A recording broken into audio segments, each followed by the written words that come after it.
નમસ્કાર વિદ્યાર્થી મિત્રો, કેમ છો? મારા વાલા વિદ્યાર્થી મિત્રો, હું અમિત પટેલ આપ સૌનું આ YouTube ચેનલ ઉપર હાર્દિક સ્વાગત કરું છું. દીકરાઓ, આજે આપણે ધોરણ 12 ભૌતિક વિજ્ઞાનની અંદર ચેપ્ટર નંબર 4 ગતિમાન વિદ્યુત બળ અને ચુંબકત્વ એની શરૂઆત કરવાના છે. અને એની અંદર આવતી એ બેઝિક વાતો એ હું શરૂઆતમાં તમને સમજાવું છું અને ત્યાર પછી આપણે આ ટોપિકની ચર્ચા કરવાના છે. ચાલો શરૂઆત કરીએ છીએ. ધ્યાનથી સાંભળજો. વિદ્યુતત્વ અને ચુંબકત્વ એ લગભગ 2000 વર્ષ પહેલાથી પણ અસ્તિત્વ ધરાવે છે, પરંતુ એ બે વચ્ચે કોઈ સંબંધ નથી એવું પહેલા ગણવામાં આવતું. અને ત્યાર પછી આજથી આ 2020 છે, ત્યાંથી લઈને આપણે આગળની વાત કરીએ 1820 કે જ્યારે આ ઓસ્ટ્રેડ નામના વૈજ્ઞાનિકે, બરાબર છે, ડેનિશ વૈજ્ઞાનિક છે, આ ઓસ્ટ્રેડ નામના વૈજ્ઞાનિકે પોતાના પ્રયોગ દ્વારા એ સાબિત કરી આપ્યું કે આ વિદ્યુતત્વ અને ચુંબકત્વ એકબીજા સાથે દ્રઢ રીતે સંકળાયેલા છે. અને એણે એવી વાત કરી હતી કે ગતિમાન વિદ્યુત બળ અથવા વિદ્યુત પ્રવાહો પોતાની આસપાસ ચુંબકીય ક્ષેત્ર ઉત્પન્ન કરે છે. એણે કંઈક આ પ્રયોગ કર્યો હતો કે આ એક સુવાહક એક સીધો તાર લેવામાં આવ્યો અને એને આ રીતે બેટરી સાથે કનેક્ટ કર્યો, કળ જોઈન્ટ કરી દેવામાં આવ્યું અને એની અંદરથી પ્રવાહ પસાર કરવામાં આવ્યો. તો આ વિદ્યુત પ્રવાહધારી તારની નજીક મૂકેલી જે ચુંબકીય સોય છે એ કોણાવર્તન અનુભવતી હતી. અને આ ચુંબકીય સોયનું કોણાવર્તન ઓસ્ટ્રેલિયે જોયું કે આ જે આપણો પ્રવાહધારી તાર છે, બરાબર, એને કેન્દ્ર તરીકે લઈ તારના લંબ સમતલમાં આવેલા કાલ્પનિક વર્તુળના સ્પર્શકની દિશામાં હોય છે. એટલે પહેલા તો આ બે ચિહ્ન સમજી લો. હવે મુદ્દા લખ્યા છે ડોટ અને ક્રોસ, કે જ્યારે પુસ્તકના પાનાને લંબ, આ પુસ્તક એનું પાનું એને લંબ પ્રવાહ કે ક્ષેત્ર બહાર આવતી દિશામાં હોય તો એને દીકરાઓ ડોટ વડે દર્શાવવામાં આવે. એટલે વિદ્યુત પ્રવાહ કે વિદ્યુત ક્ષેત્ર કે ચુંબકીય ક્ષેત્ર પુસ્તકના પાનાને લંબ અંદર તરફ જતી દિશામાં હોય તો એને ચોકડી વડે દર્શાવવામાં આવે છે. બરાબર? તો આ કોઈ પ્રવાહની દિશા હશે, એને અનુરૂપ આપણે એ જે ચુંબકીય સોયનું કોણાવર્તન જાણવું હોય તો એ તારને કેન્દ્ર તરીકે લઈને તારના લંબ સમતલમાં રહેલા આ કાલ્પનિક વર્તુળના સ્પર્શકની દિશામાં હોય છે. એટલે આ રીતે હું બતાવું છું. આ આપણી ચુંબકીય સોય જે કોણાવર્તન અનુભવે છે તે આપણે આ રીતે એને શું કરી શકીએ છીએ? નિર્દેશ કરી શકીએ છીએ. આ રીતે બતાવી શકાય. બરાબર છે? એ જે કોણાવર્તન અનુભવે છે, બરાબર ને, આપણા પાઠ્યપુસ્તકની અંદર આ બતાવેલું છે, આ આપણે જોઈ લેવાનું. બરાબર? આ ઓસ્ટ્રેલિયે જે પ્રયોગ કર્યો હતો એનું જે પરિણામ હતું એ એને દર્શાવ્યું હતું. બરાબર? પછી આ કાઢી નાખવાનું. એટલે માની લો કે પ્રવાહ આ રીતે વહે છે ત્યારે તમને જે ચુંબકીય ક્ષેત્ર એ ચુંબકીય સોય કોણાવર્તન આ રીતે અનુભવે. જ્યારે આ પ્રવાહની દિશા ઉલટાવી નાખવામાં આવે તો આ કોણાવર્તનની દિશા જે આપણે અહીંયા પુસ્તકને પાનાને લંબ બહાર આવતી દિશામાં હોય તો એ પ્રવાહની દિશા ઉલટાવી નાખવામાં આવે તો એની દિશા ઉલટાવી જાય છે પુસ્તકના પાનાને લંબ અંદર તરફની દિશામાં. અને આ પ્રવાહધારી તારની આસપાસ આપણે જો લોખંડનો ભૂકો નાખવામાં આવે તો એ લોખંડનો ભૂકો એ જે ગોઠવાય છે એની ગોઠવણી આપણને અહીંયા આપવામાં આવેલી છે આપણા પાઠ્યપુસ્તકની અંદર. બરાબર છે? એટલે ઓસ્ટ્રેલિયે જે વાત કરી હતી એના પરિણામની તે કંઈ આ રીતે આપણે વ્યાખ્યાયિત કરી શકાય છે. બરાબર? એટલે ઓસ્ટ્રેલિયાને પોતાના પરિણામ પરથી શું કીધું, પ્રયોગ પરથી, કે આ ગતિમાન વિદ્યુત ભારો, બરાબર, અથવા આ વિદ્યુત પ્રવાહ પોતાની આસપાસ શું ઉત્પન્ન કરે છે, ચુંબકીય ક્ષેત્ર શું કરે છે, ઉત્પન્ન કરે છે, બરાબર, ઓસ્ટ્રેલિયા પરિણામ. અને ત્યાર પછી 1862 ની અંદર મેક્સવેલે આ વિદ્યુત અને ચુંબકત્વના નિયમોને આધારિત એક નિયમ તારવ્યો, બરાબર. કોણે? મેક્સવેલ. ક્યારે? 1862 ની અંદર. અને મેક્સવેલ એ શું અનુભવ્યું કે પ્રકાશ એ શું છે, તો પ્રકાશ એ વિદ્યુત ચુંબકીય તરંગ છે. આ અનુભવ કોણે કર્યો? તો 1862 ની અંદર આ મેક્સવેલે કર્યો. અને દીકરાઓ, હકીકતમાં મેક્સવેલ માત્ર ગાણિતિક સમજૂતી આપી હતી. એની પ્રાયોગિક સમજૂતી 32 વર્ષ પછી હર્ઝ નામના વૈજ્ઞાનિકે આપી હતી, કે જેણે રેડિયો તરંગની શોધ કરી હતી. એટલે આપણે અહીંયા લખી શકીએ કે આ વૈજ્ઞાનિક હર્ઝ, કે જેણે કોને આ રેડિયો તરંગોની શું કરી, શોધ કરી, બરાબર છે. અને 19મી સદીના અંત ભાગની અંદર આપણા ઇન્ડિયન વૈજ્ઞાનિક જેસી બોઝ, જગદીશચંદ્ર બોઝ, અને ઇટાલીના માર્કોની નામના વૈજ્ઞાનિકે આ વિદ્યુત ચુંબકીય તરંગો ઉત્સર્જિત કરી અને એક સ્થાનેથી બીજે સ્થાને મોકલી શક્યા. એટલે આપણે જો વાત કરવી હોય તો આપણા ઇન્ડિયન સાયન્ટિસ્ટ આ જેસી બોઝ, બરાબર, જેમણે આ 5 mm થી 25 mm તરંગ લંબાઈના શું ઉત્પન્ન કર્યા, વિદ્યુત ચુંબકીય તરંગો. અને ઇટાલીનો આ માર્કોની નામનો વૈજ્ઞાનિક જેણે આ અમુક માઇલો સુધી વિદ્યુત ચુંબકીય તરંગો મોકલી. અમુક લાંબા અંતર સુધી તો નહીં મોકલી શક્યો, અમુક અંતરો સુધી. અને આજે જો વાત કરવામાં આવે કે 20મી સદીની અંદર આ વિજ્ઞાન અને ટેકનોલોજી એટલી બધી આગળ વધી ગઈ છે કે આ વિદ્યુત ચુંબકીય તરંગોને આપણે ઉત્પન્ન કરી શકાય, એને પારખી શકાય એવા ઘણા બધા સાધનો છે, જેના પરિણામે એની અંદર આપણે હરણફાળ પડી છે, બરાબર. તો આ વિદ્યુત ક્ષેત્રને અનુરૂપ ચુંબકીય ક્ષેત્ર, જે બે વચ્ચેનો ગાઢ સંબંધ, એ ઓસ્ટ્રેલિયા આપ્યો હતો. અને ત્યાર પછી ઘણા બધા વૈજ્ઞાનિકોએ એની અંદર પોતાનો ફાળો આપ્યો છે. આ પ્રકરણની અંદર દીકરાઓ આપણે શું ભણવાનું છે, તો ગતિ કરતા વિદ્યુત ભારો જેવા કે ઇલેક્ટ્રોન, પ્રોટોન અને તારમાંથી વહેતા વિદ્યુત પ્રવાહને લીધે કે એના ઉપર ચુંબકીય ક્ષેત્રની કેવી અસર થાય છે એની વાત કરવાની છે. વિદ્યુત પ્રવાહને લીધે ચુંબકીય ક્ષેત્ર કેવી રીતે ઉત્પન્ન થાય છે એની વાત કરવાની છે.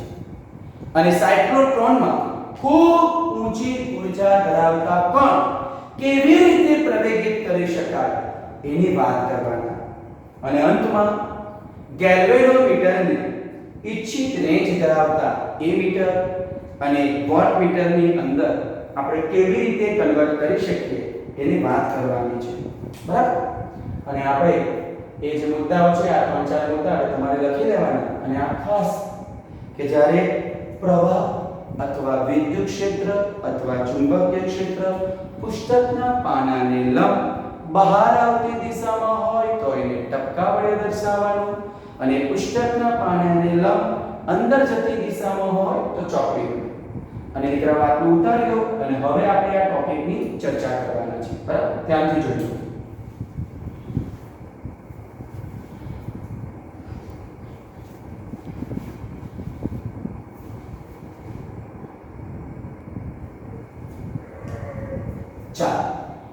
હવે આપણે આ જે ટોપિક લખ્યો છે એની વાત કરવાની છે કે વિદ્યુત ક્ષેત્ર અને ચુંબકીય ક્ષેત્રનો ઉદ્ગમ. બરાબર? ચાલો તો શું છે એકદમ સરળતાથી હું તમને સમજાવી દઉં છું. વિદ્યુત ક્ષેત્રની માહિતી તો દીકરાઓ આપણી પાસે છે જ. બરાબર? કે વિદ્યુત ક્ષેત્રનું ઉદ્ગમ શું છે? વિદ્યુત ભાર. લખું છું કે આ વિદ્યુત ક્ષેત્રનું ઉદ્ગમ શું છે? વિદ્યુત ભાર છે. એટલે વિદ્યુત ભારને કારણે શું ઉત્પન્ન થાય છે? વિદ્યુત ક્ષેત્ર. બરાબર? અને આ જે વિદ્યુત ભાર છે આપણે લઈ લઈએ કે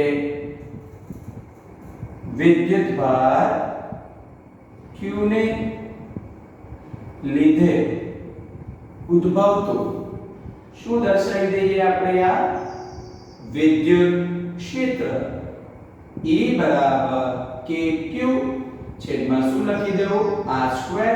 r2 r કે. અથવા દીકરાઓ k ની જગ્યાએ આપણી પાસે છે શૂન્ય અવકાશ માટે 1/4πε0 q ના છેદમાં r2 r કે. અને આપણે શૂન્ય અવકાશની જ વાત કરીએ છીએ. અને જ્યાં r કે એ સદિશ r ની દિશા માનું શું છે દીકરાઓ? આ એકમ સદિશ છે. એટલે વિદ્યુત ભારને કારણે આપણને વિદ્યુત ક્ષેત્ર મળે છે. ચાલો આ વિદ્યુત ક્ષેત્રની અંદર આપણે કોઈ વિદ્યુત ભાર મૂકવામાં આવે તો એ વિદ્યુત ભાર સાથે આ વિદ્યુત ક્ષેત્ર આંતરક્રિયા કરે છે. એટલે જરા જુઓ કે આપણે કોઈ વિદ્યુત ભાર q ને આ વિદ્યુત ક્ષેત્ર E માં મૂકવામાં આવે તો આ વિદ્યુત ક્ષેત્રને લીધે વિદ્યુત ભાર q પર કયું બળ લાગે છે?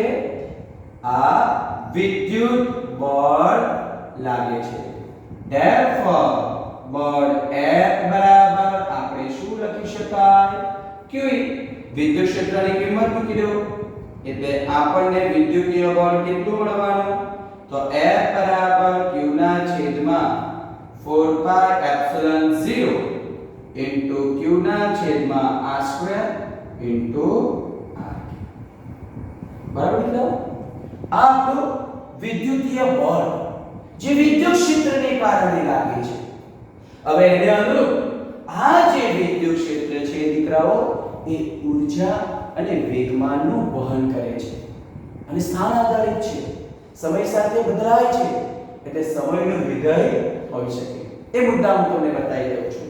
ચાલો જરા જુઓ કે આ વિદ્યુત ક્ષેત્ર એ ઊર્જા અને વેગમાનનું વહન શું કરે છે? કરી શકે છે. બરાબર? તે તત્કાલીન ઉદ્ભવતું નથી. બરાબર? લખી શકીએ તે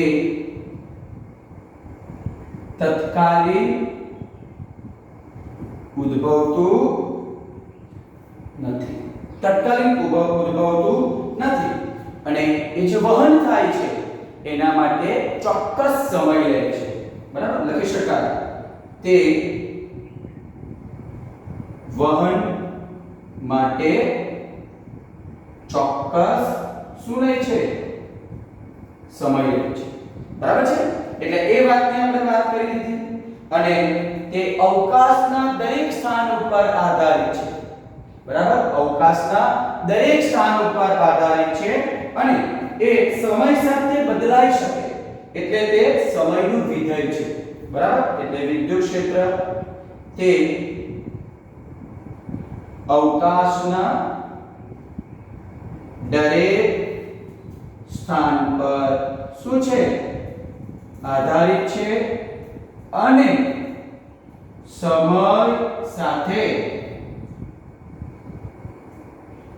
બદલાઈ શકે છે. તેથી તે સમયનું વિધેય હોઈ શકે.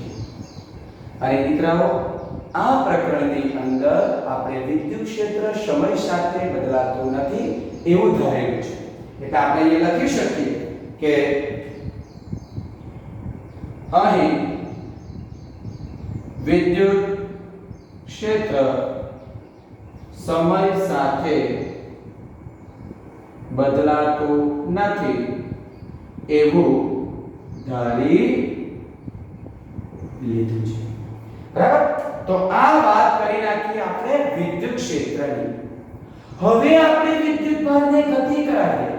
તો ગતિમાન જે વિદ્યુત ભારો છે, ગતિમાન વિદ્યુત ભારો એ દીકરાઓ પોતાની આસપાસ વિદ્યુત ક્ષેત્ર તો ઉત્પન્ન કરે છે, પણ ઓસ્ટ્રેલિયાના નિયમ અનુસાર પોતાની આસપાસ શું ઉત્પન્ન કરશે? ચુંબકીય ક્ષેત્ર. એટલે દીકરાઓ હું લખી શકું કે આ ગતિમાન વિદ્યુત ભારો વિદ્યુત ક્ષેત્ર ઉત્પન્ન કરે છે અને પોતાની આસપાસ શું ચુંબકીય ક્ષેત્ર પણ શું કરે છે? ઉત્પન્ન કરે છે. અને આ ચુંબકીય ક્ષેત્રને આપણે વાત કરવામાં આવે તો આ ચુંબકીય ક્ષેત્ર જેને આપણે દર્શાવવું હોય તો BR વડે દર્શાવવામાં આવે. એટલે આ ચુંબકીય ક્ષેત્રને બરાબર BR વડે દર્શાવવામાં આવે છે. અને બીજું, આ ચુંબકીય ક્ષેત્ર કેવી રાશિ છે? સદિશ રાશિ છે. વિદ્યુત ક્ષેત્રની જેમ ચુંબકીય ક્ષેત્રની વાત કરવામાં આવે તો એ પણ અવકાશના દરેક બિંદુએ વ્યાખ્યાયિત કરી શકાય છે અને સમય પર આધારિત હોઈ શકે. એટલે સદિશ રાશિ છે તે લખી શકાય કે અવકાશના દરેક બિંદુએ ચુંબકીય ક્ષેત્રને આપણે આ વ્યાખ્યાયિત કરી શકાય છે અને તે પણ સમય આધારિત શું હોઈ શકે. બરાબર? આ આપણે વિદ્યુત ક્ષેત્રની જે રીતે માહિતી આપી છે દીકરાઓ, એ જ રીતે આપણે અહીંયા ચુંબકીય ક્ષેત્રની આપીએ છીએ. અને વિદ્યુત ક્ષેત્રની જેમ વિદ્યુત ક્ષેત્ર હોય દીકરાઓ તો એક કરતા વધારે વિદ્યુત ક્ષેત્ર હોય અને પરિણામી વિદ્યુત ક્ષેત્ર આપણને જોઈતું હોય ને તો દરેકનો આપણે સદિશ સરવાળો સંપાતકરના સિદ્ધાંતની જેમ કરીએ છીએ. તો અહીંયા પણ આપણે લખી શકીએ કે વિદ્યુત ક્ષેત્રની જેમ એક કરતા વધારે ઉદ્ગમો દ્વારા ઉદ્ભવતા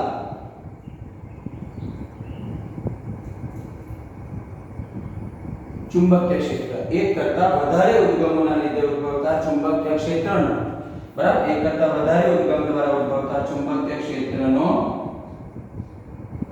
સદિશ સરવાળો કરવાથી જે તે બિંદુ આગળનું આપણને પરિણામી ચુંબકીય ક્ષેત્ર મળે છે. એટલે કે અહીં પણ આ સંપાતપણાના સિદ્ધાંતને અનુસરે છે. એટલે અહીં આ જે ચુંબકીય ક્ષેત્ર છે અહીં આ ક્ષેત્ર પણ સંપાતપણાના સિદ્ધાંતને દીકરાઓ શું કરે છે? અનુસરે છે. તો મારા વહાલા વિદ્યાર્થી મિત્રો, આપણે વિદ્યુત ક્ષેત્રનું નિગમ એકદમ સિમ્પલ, ફટાફટ તમને બરાબર જોઈ લો, સમજ ના પડે તો પૂછી લો, બરાબર? એટલે ફટાફટ જો આપણે આની અંદર જોઈ લેવું હોય તો એકદમ સિમ્પલ ટ્રીક છે. કેવી રીતે? તો વિદ્યુત ક્ષેત્ર વિદ્યુત ભારને કારણે ઉત્પન્ન થાય છે. કેટલું છે? kq/r². r ની દિશાનો એકમ સદિશ. આ વિદ્યુત ક્ષેત્રની અંદર કોઈ વિદ્યુત ભારને મૂકવામાં આવે તો એ વિદ્યુત ભાર પર વિદ્યુત ક્ષેત્રને કારણે બળ લાગે. કેટલું? F = QE. બરાબર? આ વિદ્યુત ક્ષેત્ર ઊર્જા અને વેગમાનનું વહન કરે છે. તે તત્કાલીન ઉદ્ભવતું નથી, સમય પર આધારિત છે અને તે અવકાશના દરેક સ્થાન એટલે કે અવકાશના દરેક બિંદુ આગળ આપણે જે વાત કરવામાં આવે એ દરેક સ્થાન ઉપર આધારિત છે અને સમય સાથે બદલાઈ શકે છે. એટલે સમયનું વિધેય હોઈ શકે. એટલે આપણે આ પ્રકરણ પૂરતું એ સમય પર આધારિત નથી એવું ધારી લીધું છે. અને જ્યારે વિદ્યુત ભાર ગતિ કરતો હોય, ઓસ્ટ્રેલે બતાવ્યું છે કે જેને કારણે પ્રવાહનું નિર્માણ થાય છે, તો એ વિદ્યુત ભારો ગતિ કરતા હોય તો વિદ્યુત ક્ષેત્ર તો ઉત્પન્ન કરે છે, પણ પોતાની આસપાસ ચુંબકીય ક્ષેત્ર પણ ઉત્પન્ન કરે છે, જેને આપણે સદિશ Br વડે દર્શાવવામાં આવે છે. જે સદિશ રાશિ છે અને અવકાશના દરેક બિંદુએ આપણે ચુંબકીય ક્ષેત્રને વ્યાખ્યાયિત કરી શકાય અને એ પણ સમય આધારિત છે. અને વિદ્યુત ક્ષેત્રની જેમ એક કરતા વધારે ઉદ્ગમ હોય અને પરિણામી ચુંબકીય ક્ષેત્ર શોધવું હોય તો ઉદ્ભવતા ચુંબકીય ક્ષેત્રનો સદિશ સરવાળો કરવાથી જે તે બિંદુ આગળનું પરિણામી ચુંબકીય ક્ષેત્ર મળે છે. એટલે કે એ પણ સંપાતપણાના સિદ્ધાંતને શું કરે છે? અનુસરે છે. તો મારા વહાલા વિદ્યાર્થી મિત્રો, આ આપણે ટોપિકની શરૂઆત કરી છે. થિયરી મિત્રો એટલી બધી ઇમ્પોર્ટન્ટ નથી, બેઝિક માહિતી આપેલી છે કે વિદ્યુત ક્ષેત્ર, વિદ્યુત બળ, ચુંબકીય બળનું સૂત્ર આપણે મેળવીએ દીકરાઓ, બરાબર છે? તો આ વિડિયોની અંદર દીકરાઓ આટલું જ આપણે રાખીએ છીએ. જે કંઈ પણ વિગત બોર્ડ પર લખી છે એ તમારી નોટની અંદર આ રીતે લખી શકો છો, બરાબર? શાંતિથી સમજીને લખી દેવું. સમજ ના પડે તો પૂછી લેજો, બરાબર? બેઝિક વસ્તુ છે, સમજવાની છે. 2 થી 3 વાર વાંચો તો ખ્યાલ આવશે. અને આ સમજ પડી જશે તો આગળનું એકદમ ઈઝી ગોઈંગ છે. અને આ બે મુદ્દા ખાસ યાદ રાખવાના. પુસ્તકના પાનાને લંબ બહાર આવતી દિશામાં વિદ્યુત ક્ષેત્ર કે ચુંબકીય ક્ષેત્ર કે વિદ્યુત પ્રવાહ તો તબક્કા વડે અને અંદર જતી દિશામાં હોય તો ચોકડી વડે. ચાલો વિદ્યાર્થી મિત્રો, આજના માટે આપણે આટલું જ રાખીએ છીએ. બાકીનું આપણે નેક્સ્ટ વિડિયોની અંદર જોઈશું. Thank you.